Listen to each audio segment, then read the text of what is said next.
Guys, I wanted to do a story time type of video, documenting my own journey into video games. I apologise because I look like crap. This is still me recovering, and obviously battling depression, which I guess is understandable. Apologise for any background noise in advance. My dog is on the sofa, and he's a needy little bitch.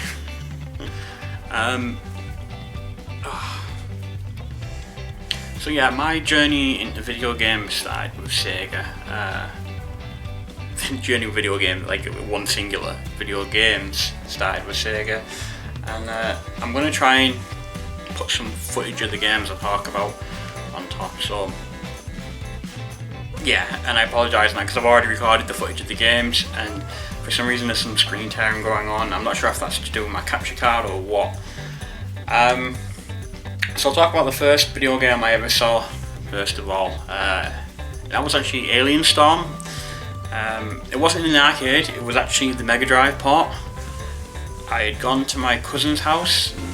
I didn't exactly have the best of experiences at my cousin's house, but introducing me to video games was one of them. It must have been, I want to say, 1994 or 93. I'm thinking 94. When I was just a kid then. I'm in my 30s now, and he got this shiny new console, which was the Sega Megadrive 2. I had never seen a games console before in my life, so this completely blew me away. I was just used to playing with TMNT toys and cars and things like that, and the first game I saw, like I said, was Alien Storm. So I'm going to put some footage of that here, hopefully, and it just sort of like blew me away, you know. And just like, again, I'd never seen, you've got to think, the closest thing I had seen to a video game before then was the Tiger handheld electronics. Like, I think I had a Thunderbirds one, but then just seeing my cousin control these characters on the screen, and it was like, it made me think of Ghostbusters as well, like the way the characters looked. And I loved the Ghostbusters, so that was another set of toys I had. I had like second-hand Ghostbusters toys, and I was a big fan of the movies. I mean, I still am today, to be honest, but you know.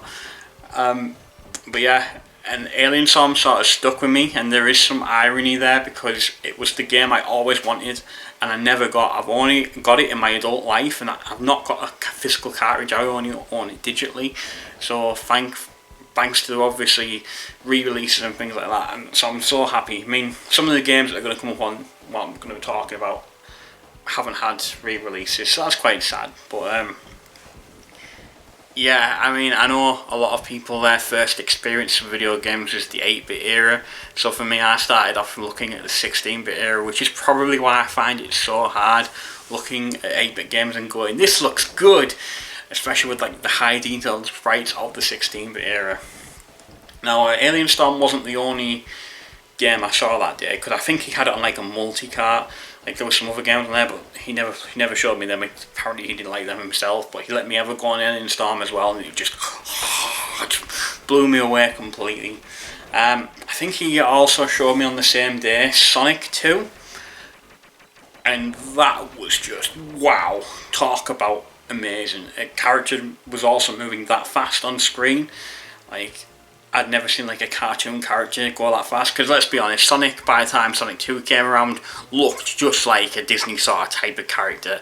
So it was easy for a kid to see that and just be like, wow, this is amazing. So Sonic 2, and we also discovered at the time that if I plug player 2 in, I could control Tails while he was playing as Sonic, which is probably why Tails is my favourite Sonic character. Even to this day, which is quite sad to admit to, but you know, Tails is cute. Tails was the runt. I think the third game I remember us playing there was Streets of Rage, and again, just wow. Anyone that knows me knows I love the Streets of Rage franchise. But this was my first time seeing it, and it was like Alien Storm. So you've got to think, Alien Storm and Streets of Rage, two side-scrolling beat-em-ups.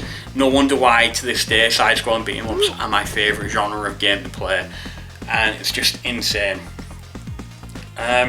So we didn't actually get a Mega Drive 2 ourselves. We got the Sega Multi-Mega. Now I think this must be round about Christmas time of 1994. I remember it vividly as well. We got it from, I think it was Dixon's in Middlesbrough, which is long gone now.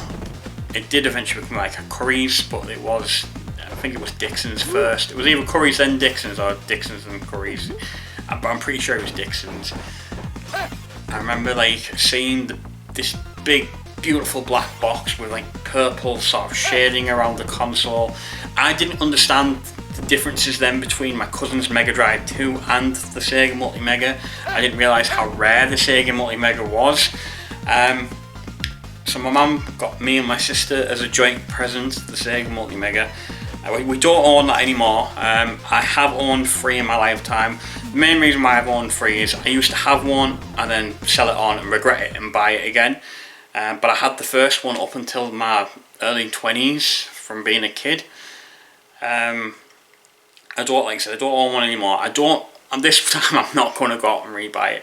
More so because I've moved more into emulation for that era of gaming, which I know is a big no-no in the retro community, but for gamers themselves, play it however you can. More so why I don't really pine for one like I used to, is most Sega CD games seem to be the FMV type of games, and that's not what I like. Especially when I'm playing retro, so there's no point in me getting one. I've got access to play the games I want, that's fine. Now, when she bought it, it came with, I think it came with one game, but it was a Sega CD game. I'm just trying to look at my record. So it was the Mega CD Classics Arcade 5-in-1. So this is going off the top of my head. I probably should look this up actually. Yeah, I'm going to look it up so I get the game names right, because I know I always get one of them wrong. So it had Golden Axe, Streets of Rage 1, Super Monaco GP, Columns, and the Revenge of Shinobi. There wasn't much differences in these games either as well.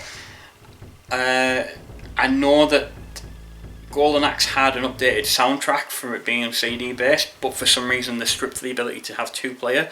So for most of my youth I thought Golden Axe was a 1-player game. Then I remember my friend had a cartridge and he said, "Oh, do you want to play it with him?" And I was like, "You can't play it, it's a 1-player game."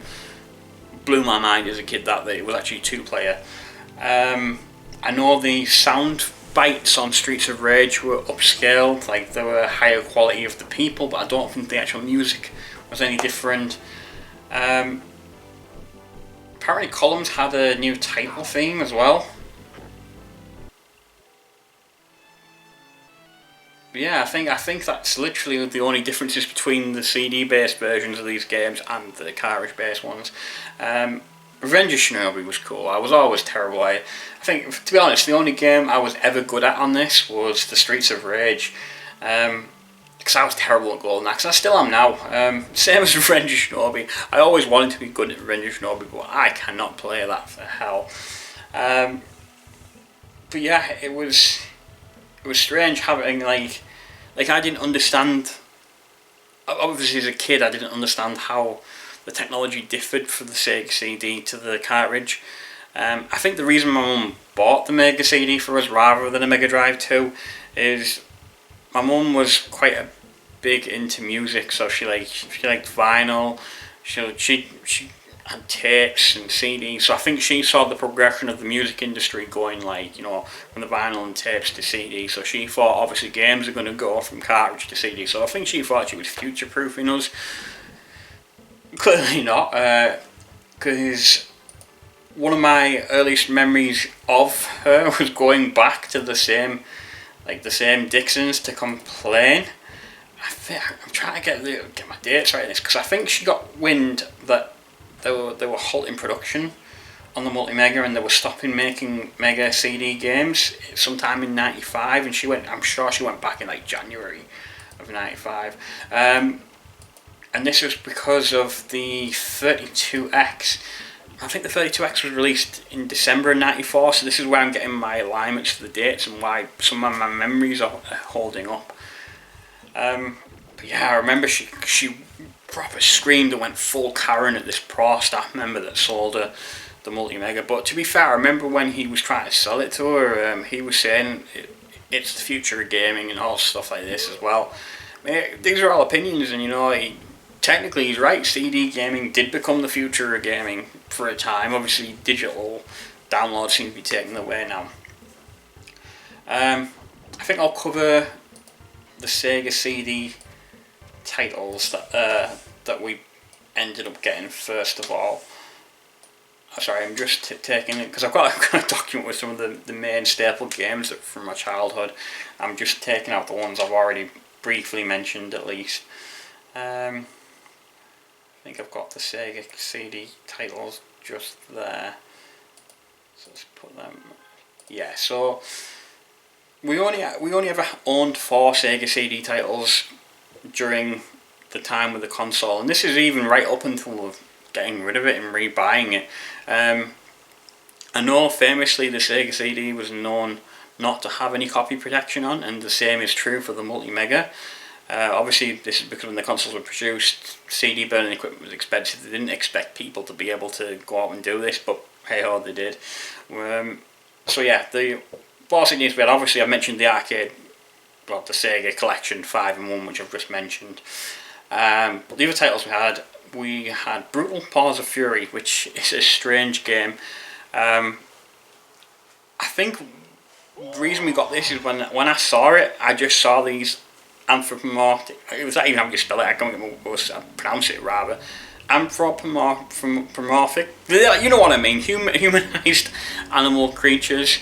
And I was interested in that sort of look back then, which I know maybe should have been like a red warning for like furry types. I'm not a furry, and I've got nothing against the furry community.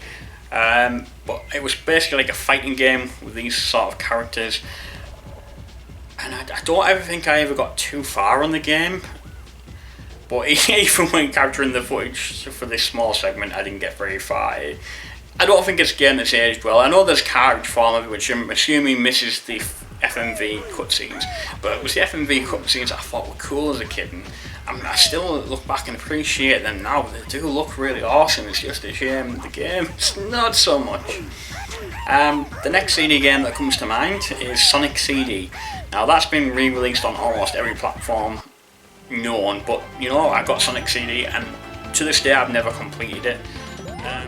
But it was so strange, like listening to CD quality audio from Sonic. Now, for me, Sonic CD was the second Sonic game I ever owned. I'll come back to the first one momentarily, but it was the second one, so my brain as a kid couldn't understand how you couldn't really get the same level of quality in the music, or why there was some enhancements in this game that weren't available in new ones. Like my favourite gimmick of Sonic CD is going to the past, destroying like the projection of Metal Sonic and destroying the sort of generator that kills all the baddies in the lot. So I always aim to go to the past, and I think I did that in the footage I captured, so I'm glad there. But it's a fun game. I don't think my sister ever played. I don't think she ever got into Sonic, but it definitely sealed the deal for me. In fact, I remember like even years later, like my friends not even knowing Sonic CD existed, so they were always like thrilled seeing it. And I love the fact that the European version has the Japanese soundtrack, so you get that Tutu Sonic Wire. Hopefully I can maybe put a little bit of that in there.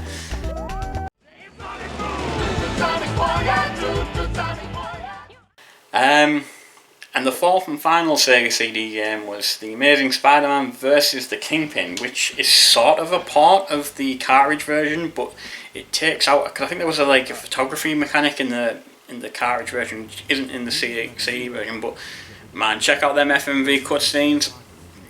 As a kid, this was awesome. I was a big fan of the Spider-Man cartoon at the time. And although it was obviously separate universes, that's how I got into comics.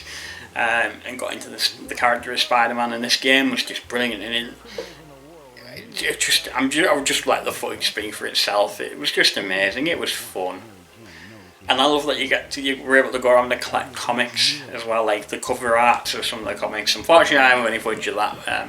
Maybe if I play through it again, I might record some footage there. But yeah, there were the Sega CD titles that we owned. I suppose I should quickly dip back on the first Sonic game that I owned myself. So it was Sonic 3.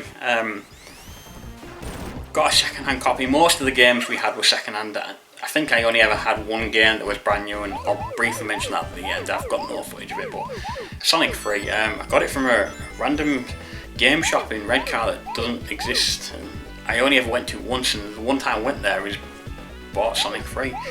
Man, this game is my favourite Sonic game. I don't even need the Sonic and Knuckles add-on, just Sonic 3 alone. Especially the ice cap zone, the music in that, chef's kiss. But this game is just so much fun, and I love going back to it. It always brings me back to childhood memories of like playing with my friends, like after school or on the weekends or in the holidays. Like they'd come around. I remember have like a vague memory of one of my friends going to a Middlesbrough football match and then coming around my house after, and we just played Sonic 3 for hours. I mean, we were terrible at it. It took me absolutely years to complete it as a kid, and even longer to unlock Super Sonic. I know that one of my friends back in the day had a cart with Super Sonic already unlocked, and for a long period, because he had moved on from Megadrive games, he gave me that cart and he had mine.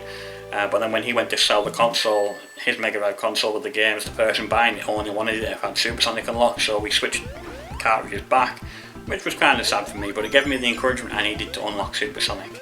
Sadly, I don't have that save file anymore. None of my Sonic 3 save files have Super Sonic. Maybe that's something I should look back to going doing. Now, obviously I've mentioned Sonic and Knuckles, so I'll bring that up now as well. So I did have Sonic and Knuckles. What can I say about this? The best thing to do with Sonic and Knuckles is to put Sonic 2 in it and play through Sonic 2 as Knuckles. Unfortunately, I don't have any footage of that either. Yeah, I did own Sonic 2, but it took a while for me to get Sonic 2. For the longest time, the only way I could play Sonic 2 was like on a completion. I don't even know the words, but it had Sonic 1, Sonic 2 and Dr. Robotnik's Beam Beam Machine, and I remember being gutted as a kid that my Sonic and Knuckles cartridge did not work with that, so I could not play Knuckles in Sonic 2. I only ended up buying a physical cartridge with Sonic 2 much later in life, and that's when I finally was able to do that. I remember my friend sometimes borrowed my Sonic and Knuckles cartridge and I'd play at his house as Knuckles, and it was fun.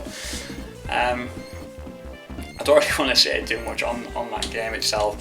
I always remember like around about that time, like I think of Sonic 3 and Sonic Knuckles, where I think it was Burger King had was doing toys of Sonic. I used to have them all, but sadly that's no longer there. Obviously I've mentioned that this was a console that me and my sister were both supposed to share, but it was more obvious that it was more for me than my sister, since I'm a gamer, she's not. There was a few games that we played together. I just want to briefly talk about them. Well, sometimes we played them together, sometimes we took turns. Looking at the list I've made there, there's only actually two, so yeah, I'll talk about them. First of all, I'll talk about the one that we played together, which was Disney's World of Illusion, a sort of sequel to Castle of Illusion. When you play two-player, you play as Mickey and Donald, and we would sit and play this for hours. The problem being is we would often get in fights and argue about it because we would often start hitting each other in game. But you know, it was fun, and it was one of the rare times that me and my sister played games, and sometimes my mum would play it as well, which was really, really strange. But yeah, because of that I have fond memories of this game, and the music is just so nostalgic for me. I wouldn't mind going back and playing it again. In fact, I think I played a bit of it on live stream a little while ago. I tried to write that game. Now, the one game that we took turns playing was Home Alone, and I'll say this, I really loved the Home Alone game on the Mega Drive.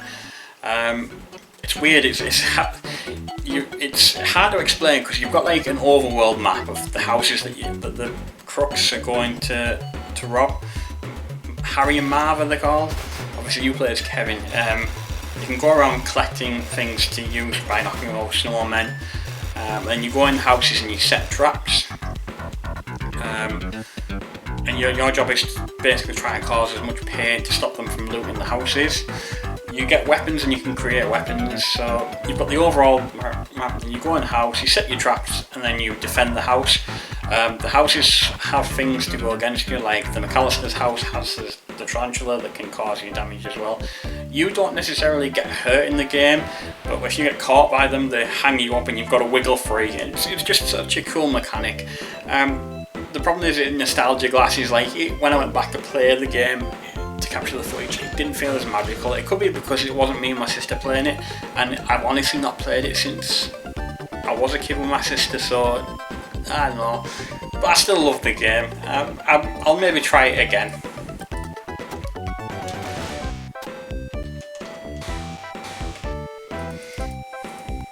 Okay, so right, I'll talk about these next 3 games pretty much as fast as I can because I talk about them all the time anyway. So Streets of Rage 2 is hands down one of my favourite games of all time. Nowadays I prefer to play modifications of it rather than the actual base game, but that base game that set the bar.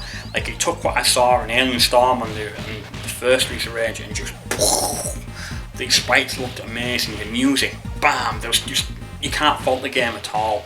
And I'm so glad that Streets of Rage 2 is a part of my childhood and my adulthood as well. Like I do love playing it. Next is Mighty Morphin Power Rangers the movie. Essentially take Streets of Rage, put Power Ranger characters in, bam, there you go. And it's obviously instead of fighting the thugs and punks, you're fighting putties, ooze men, monsters, and you even get Zord levels. And you know, I very often go back and play this game. Like, I think in the last year I've played it about 12 times and I've streamed it maybe 3 or 4 times. Now, this next game I've never completed, and if anyone says they have, I reckon they are lying. But Maximum Carnage, I genuinely prefer the SNES version nowadays, but this game, as a kid, I always wanted more games like Streets of Rage. Unfortunately, obviously, the internet wasn't really a big thing then, and we didn't have a computer or anything like that, and it was very rare we'd pick up gaming magazines and stuff like that, so I couldn't really look at magazines. Otherwise, I'd have had Teenage Mutant Ninja Turtles, but I didn't discover that until adulthood. You know, like the Hyperstone Heist is what I mean. The only Turtles game I ever saw was the Tournament Fighters, and I hated that because I didn't like fighting games. But Maximum Carnage, my god, what a beautiful game. I mean, it's an LJN game, so it's going to get hate, but it was kind of Streets of Rage meets Spider-Man, which is what I wanted. I mean, the levels are shorter, but Jesus Christ, it's such a hard game. And that green jello music, bam! Oh, perfection, perfection! Now, these next few games, I'm sure most people have played or heard some of them, especially because 3 of them are Disney games. So yeah, I'll start with them 3 because they're Disney games. So Aladdin, let's just say the Disney games back on the 16-bit cartridge days, they were phenomenal. What was interesting as well is like Aladdin for the Megadrive versus Super Nintendo were completely different games handled by different developers, and you know, the quality on the Megadrive version, like I prefer the Megadrive version. I know others prefer the Super Nintendo version, but you know, for me it's Megadrive all the way. As a kid, I would just sit down and sing the lyrics to all the songs that play through, and it was also one of the only games I remembered the cheat for as a kid, like when you press start, A, skip the level. So whenever I got stuck, didn't matter, skip ahead. Next game, now a lot of people hate this game. In fact, me going back to it to play, it didn't hold up. I can see why people say it's terrible, but as a kid I loved it. It's the Tailspin game. The music is very nostalgic for me, like booting up and just hearing the music, oh, that was brilliant, but yeah, it didn't hold up. I think I'll maybe go back and give it a try, but as a kid I bloody loved this game. And you got to remember, as a kid in the 90s, I had a single parent raising me and my sister. There was no job, she was struggling to get by to raise us, and I know me and her have differences, but I give her credit for nothing. As kids, she did her best for us in that sense. And you know, games itself were a luxury. You got them at like birthdays and Christmases. That's the only times I got games. Maybe on a rare occasion did we get a game in between, and like I said, the entire collection was second hand. But yeah, Tailspin, so even if the game was terrible, you'd sit there and you'd play through it. But I loved this, genuinely loved this as a kid. It just feels so bad going back to it now. And the last Disney game on the list is Toy Story. Now this is a technical marvel. how the hell the Megadrive was producing visuals of this quality. Now it's just a shame that my capture rate has got so much bad screen time, but this game was amazing. Again, I don't think I ever completed it as a kid, but I loved it. Now this is a rare instance where I think the Super Nintendo is almost identical to the Mega Drive version. I think the Super Nintendo one has extra levels, so maybe next time I play it I'll try the Super Nintendo one. But my god, I love this game, and again the music, everything is just perfect. And even the high quality sound files of the characters from Mega Drive cart is just brilliant. I'm just sorry that in the gameplay footage I suck. Now, as a kid I was also very obsessed with Tasmanian Devil, so I got both games. Again, I'm pretty sure they were already out by the time we got a console. The first Taz game was actually my first import game. I remember we were at some kind of like car boot and I saw Sega game, and I remember picking up and it was saying Sega Genesis, and I was so confused. I remember the guy at the stall told me, "Mum, oh, it's an American version, but it will work on the UK consoles." So I was able to play for that. It's not aged too well, but it's aged better than some games. The sequel looks visually better, so it was Tasmania Escape from Mars. Again, these are both two games I've never completed, but I still love them and I hold them daily, and I would like to go back to them.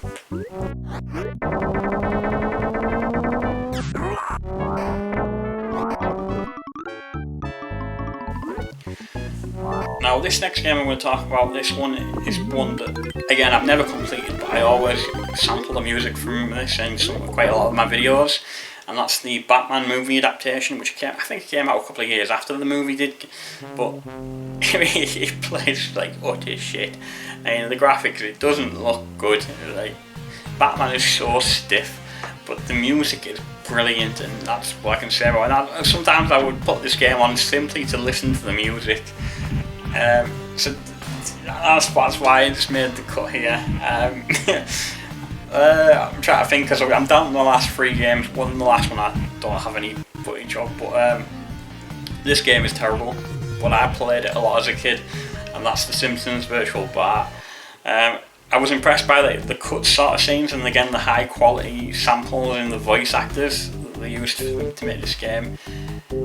But it's a collection of mini games, and some of them I still don't have a clue what the goal is. But it was just, there's a level I couldn't get to capture footage of, and I'm so sorry for that. But you got to throw like I think it was tomatoes at the students, and that was my favourite thing to do as a kid, especially because I was big on The Simpsons as a kid as well.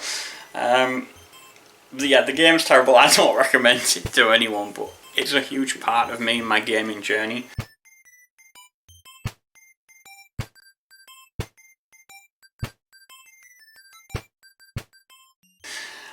This next game, again, never completed. I think I only ever really got to the 2nd or 3rd level, and I could never get further than that, and I couldn't even get past the 1st level on my capture footage for it. But Earthworm Jim, I mean, every retro gamer and their gran will tell you that Earthworm Jim is a classic for the console itself. But yeah, I'll let the footage speak for itself. It's a crazy franchise. I kind of wish that we did get the Earthworm Jim series continued, but what happens. Now the last game is the last game I ever bought for the console, and the only one I bought brand new, and it was the Williams Arcade Greatest Hits.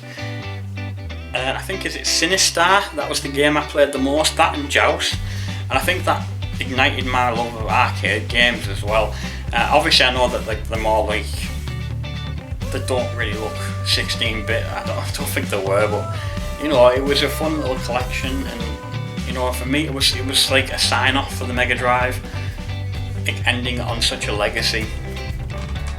So yeah, that was my story of us getting the Mega Drive, the multi-mega, and my journey through games. We had a ton of games, like there was more. I mean, like I said, we got them all second hand. Some were just given to us as well, but it's made me who I am as a gamer. Like, I still prefer the Mega Drive and Sega games over Nintendo games overall. And the fact that I have a Mega Drive hooked up, albeit yes, it's the the At Games rather console, and it's easy to capture from, but it's a huge part of where I am, where I began, and possibly why the 8-bit era doesn't really stand out for me. You got to think I was 4 or 5 years old when I started playing Megadrive games, and you know, here we are 30 odd years later and I'm still playing Megadrive games. It's an important console. I wish I had some funny stories involving it. I know that my first one, the one before I first sold, the CD mechanism eventually broke. Sometimes it would work, sometimes it wouldn't. So when I sold it, it was sold broken.